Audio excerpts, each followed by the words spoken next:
बिस्मिल्लाह।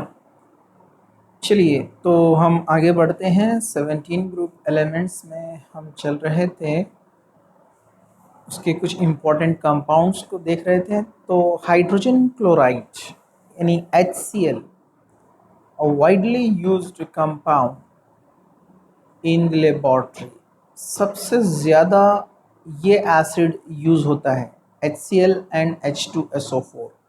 ठीक है, तो ये बहुत इम्पॉर्टेंट कंपाउंड है, तो इसके बारे में हम यहाँ पर देखेंगे। तो ग्लोबर ने जो है सबसे पहले इसको जो है 1648 में आइसोलेट किया, यानी इसको प्रिपेयर किया विथ कॉन्सेंट्रेटेड सल्फ्यूरिक एसिड। और जो डेवी है उसने 1810 में इसको एक्चुअली रिप्रेजेंट किया कि it is the compound of hydrogen and chlorine, okay, HCl। तो HCl के बारे में हम यहाँ पर देखेंगे कि पहले बेसिक के HCl में एक हाइड्रोजन होता है और एक Cl होता है। ठीक है, जिस तरीके से हम देखते हैं HCl जो होता है, जिसमें हाइड्रोजन का इलेक्ट्रोनेगेटिविटी 2.1 है और Cl का इलेक्ट्रोनेगेटिविटी 3.1 है। तो डेफिनेटली इलेक्ट्रोनेगेटिविटी डिफरेंस काफ़ी ज़्यादा है। Electrons are shifted toward Cl, so it is a polar molecule. It forms a negative pole towards Cl ion, means toward Cl atom, partial negative, and hydrogen is partial positive, and it forms a dipole-dipole interaction with a neighboring molecule। ये neighboring HCl के साथ जो है इसका partial positive hydrogen इसके partial negative hydrogen chlorine से interact होता है, जिसको हम पढ़ते हैं dipole dipole interaction. Okay, dipole dipole interaction ये एक बहुत अच्छा कंपाउंड है जिसके बहुत सारे एप्लीकेशंस है जो हम देखते हैं। ग्लूकोज के प्रिपरेशन में हमने बायोमोलिक्यूल्स में इसको देखा था। वैसे ही हमारा जो स्टमक है इसमें भी HCl होता है। ये हमने केमिस्ट्री एवरीडे में भी इसको हमने जो है ग्रीन केमिस्ट्री में डिस्कस किया था HCl के बारे में। ओके, तो अब हम यहाँ पर आगे बढ़ते हैं। इसको मतलब बहुत ज़्यादा डिटेल्स में नहीं दिया गया है, शॉर्ट में प्रिपरेशन और कुछ प्रॉपर्टीज़ और यूजेस इसके दिए गए हैं 17 ग्रुप एलिमेंट्स के अंदर। ओके, तो इसको इजीली प्रिपेयर किया जा सकता है with the help of salt and sulphuric acid. Reaction is very basic, very simple. Highly negative Cl and highly positive hydrogen gives HCl। ये हम प्रीवियस वीडियो में भी देख चुके हैं कि एसिड्स के साथ जो सॉल्ट्स होते हैं वो ईजिली क्या करते हैं, हैलोजन से इंटरेक्ट करते हैं। मतलब सॉल्ट के जो हैलोजन है और एसिड के जो हाइड्रोजन है वो बनाएगा HCl यहाँ पर, और रिमेनिंग पार्ट यहाँ पर एक H लॉस हुआ है तो ये HSO4 और यहाँ से ये Na तो बनाएगा NaHSO4, sodium bisulphate. Okay, again sodium bisulfate when treated with sodium chloride, again remaining hydrogen and Cl gives HCl and sodium sulfate is formed, Na2SO4. okay, and it can be dried by passing sulfuric acid। हम इसको easily यानी pure form में HCl को जो है निकाल सकते हैं, आइसोलेट कर सकते हैं बाय पासिंग सल्फ्यूरिक एसिड। ये सिंपल इसका एक प्रिपरेशन मेथड यहाँ पर दिया गया है। ओके, आगे बढ़ते हैं हम इसके प्रॉपर्टीज़ के बारे में। So it is a colourless and pungent smelling gas. Pungent smell आती है, एकदम अजीब सी स्मेल उसकी होती है। ट्रांसपेरेंट लिक्विड होता है, आपने लेबॉर्ट्री में देखा होगा। बॉटल के अंदर अगर आप कॉन्सेंट्रेट HCl का बॉटल का कैप खोलेंगे, उसका कॉर्क निकालेंगे आप, तो आप देखेंगे वहाँ पर फ्यूम्स नज़र आते हैं आपको HCl के। ओके, और वो अगर आप इनहेल करते हैं तो आपको बैड फील होगा, पंजेंट स्मेलिंग होती है, बहुत ख़राब स्मेल होती है उसकी। ओके, इसका बॉइलिंग पॉइंट 189 केल्विन है और ये फ्रीज़ होता है 159 केल्विन के ऊपर। ओके, 159 केल्विन पर ये फ्रीज़ हो जाएगा, जो कि वाइट क्रिस्टल्स नज़र आते हैं। इस तरह से आप यहाँ देख सकते हैं नीचे जो इमेज दी गई है। Okay, and it is extremely soluble in water. We know that HCl strong acid है और ये पानी के अंदर कम्प्लीटली सॉल्युबल हो जाता है। ये ऑक्सीजन का जो लोन पेयर है इस H को लेकर बना देता है H3O+, जिसको हम कहते हैं हाइड्रोनियम आयन। ये हमने इक्विलिब्रियम में देखा है। Okay, and remaining Cl- here. इसका जो Ka वैल्यू है वो 10⁻⁷ होता है। कंफ्यूज नहीं होना है, ये pH वैल्यू नहीं है, ये Ka वैल्यू है 10⁻⁷। ओके, ये जो वैल्यू है कैसे मिलता है इसके ऊपर मैंने एक छोटा सा वीडियो भी बनाया था, शायद आपने देखा होगा। कि अगर हम यहाँ पर देखते हैं तो ये स्ट्रॉन्ग एसिड है और 10⁻⁷ मतलब काफ़ी ज़्यादा इसका जो है डिसोसिएशन कांस्टेंट है। और Ka वैल्यू हम कैसे निकालते थे, मैंने आपको बताया, concentration of product into concentration of product of the concentration of product upon concentration of reactant. तो H2O कांस्टेंट होता है, तो इसको हम कांस्टेंट ले लेते हैं, तो ऊपर आने के बाद वो Ka वैल्यू बन जाता है, इसलिए इसको यहाँ पर हमने लिखते हैं कि उसको कंसिडर करते हैं हम H2O को कांस्टेंट। तो इस तरह से इसकी वैल्यू निकाली जाती है। ओके,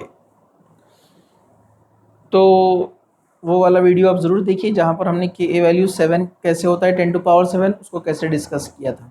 चलिए आगे बढ़ते हैं।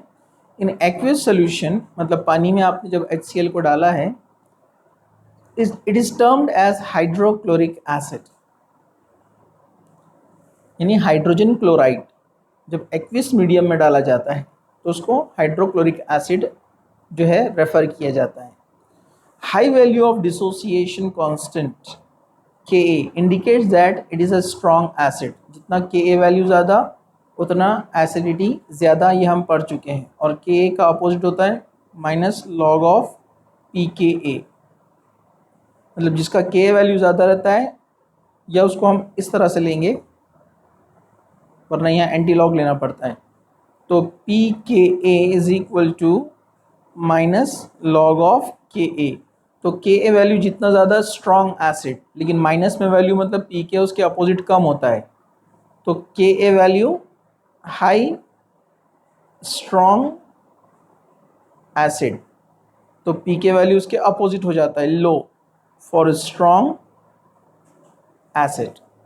Okay, and with ammonia it gives white fumes. अगर आपने अमोनिया की जो है अमोनिया एक ट्यूब में लिया है, टेस्ट ट्यूब में, और वहाँ पर आप उसको पास करते हैं HCl के पास से, तो आपको अमोनियम क्लोराइड के वाइट फ्यूम्स नज़र आएंगे जो आपको यहाँ पर दिख रहे हैं।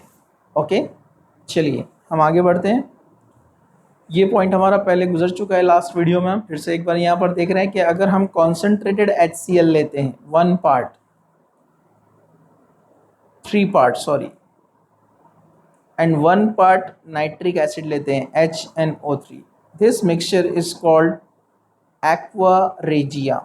It is very strong solution.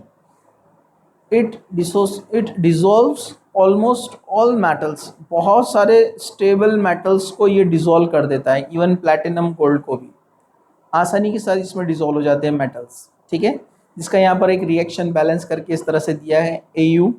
AU का वैलेंसी 3 होता है, मतलब वो AuCl3 बनाएगा। ओके, लेकिन ये आपको AuCl4 दिख रहा है, तो Au+3 स्टेट है, एक Cl पर एक माइनस, तो 3 Cl पर 3 माइनस। तो यहाँ पर ये +3 स्टेट में है और ये -3, मतलब 3 Cl है तो -3। ओके, तो ये बैलेंस हो गया। लेकिन एक Cl हम एक ऐड करते हैं इसमें -1, तो उसके ऊपर इसलिए चार्ज आया, देखिए 4 होने की वजह से AuCl4 के ऊपर यहाँ माइनस चार्ज आया है। ओके, एक Cl माइनस चार्ज की वजह से। और यहाँ पर ये जो एसिड लिए हमने 4HCl में से 4 हाइड्रोजन और यहाँ से 2 ऑक्सीजन, ये बना रहा है 2H2O, 2 ऑक्सीजन और 4 हाइड्रोजन। ओके, और बचा NO, तो ये NO यहाँ पर आ गया है। इस तरह से ये बैलेंस होता है। लास्ट वीडियो में मैंने कहा था कि एक रिएक्शन मैंने एक्सप्लेन किया, अब ये वाला रिएक्शन जो है आप बैलेंस करके ट्राई कीजिए। ओके, चलिए आगे बढ़ते हैं। Hydrochloric acid decomposes salts of weaker acid, example carbonates, hydrogen carbonates and sulphides. Last video में भी सेम ऑल रिएक्शंस ये रिपीट हो चुके हैं, फिर से एक बार आप इसको देख लीजिए यहाँ पर कि highly negative Cl, highly positive sodium, दोनों Na दोनों Cl, 2 NaCl। ओके, ये 2 हाइड्रोजन और यहाँ से एक ऑक्सीजन H2O बनाएगा। इसने एक ऑक्सीजन लॉस किया तो CO2 लिबरेट हो गया। सेम यहाँ से ये Na और ये Cl, NaCl बनाएगा। ओके, ये हाइड्रोजन यहाँ से एक ऑक्सीजन H2O बनाएगा। इसने एक ऑक्सीजन लॉस किया मतलब CO2 लिबरेट हो गया। ओके, फिर ये यहाँ से दोनों Na, सोडियम सल्फेट है ये, और दोनों Cl, 2 HCl में से 2 NaCl। अब बचे 2 हाइड्रोजन, यहाँ से एक ऑक्सीजन, ये बनाएगा H2O। इसने एक ऑक्सीजन लॉस किया, SO2 लिबरेट हो गया। मतलब HCl, sodium carbonate, sodium bicarbonate और सोडियम सल्फेट सभी के साथ रिएक्शन करने पर टेबल सॉल्ट यानी कॉमन सॉल्ट NaCl तैयार करता है। ओके, तो carbonates, hydrogen carbonates and sulphides सबके साथ इंटरेक्ट होने के बाद ये सॉल्ट बनाने वाला है। ओके, यूजेस जैसे मैंने आपको बताया कि ये क्लोरीन के मैन्युफैक्चरिंग के लिए, जो कि क्लोरीन चैप्टर के अंदर यानी क्लोरीन के वीडियो के अंदर हम देख चुके हैं कि HCl कैसे यूज़ हुआ है। अमोनियम क्लोराइड सेम वहाँ पर भी ये रिएक्शन हुआ है, और बायोमोलिक्यूल्स में हमने देखा ग्लूकोज के अंदर वहाँ पर उसको यूज़ किया जाता है। ओके, फ्रॉम स्टार्च से ग्लूकोज बनाने के लिए, क्योंकि स्टार्च जो होता है वो पॉलीमर ऑफ ग्लूकोज है, तो उसको वहाँ पर एसिडिक हाइड्रोलिसिस करने के लिए वाटर के साथ HCl को यूज़ किया जाता है।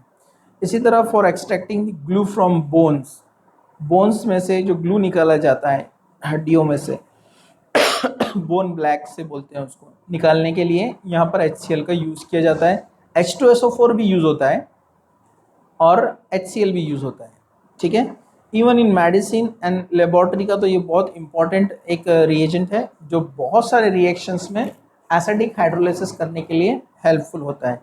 तो ये शॉर्ट में था HCl के बारे में। आप लोग जितना भी मैंने पढ़ाया है उसको सिर्फ देखें ना, बल्कि उसको आप लिख कर प्रैक्टिस करें। हर बार जो मैं कहता हूँ कि ऑनलाइन में यहाँ पर प्रॉब्लम ये होता है कि हम सिर्फ वीडियो को जस्ट देखते हैं, तो देखने से याद रखिए लर्न नहीं होता है। उसके लिए आपको प्रैक्टिस करना पड़ेगी, लिखना पड़ेगा और रिवीजन करना पड़ेगा। ओके, तो इंशाल्लाह इसके आगे की जो वीडियोज़ हैं इसके ऑक्साइड्स और इंटरहैलोजन कंपाउंड्स हम इंशाल्लाह उसको नेक्स्ट वीडियो में कंटिन्यू करते हैं। जज़ाकल्लाह, थैंक यू।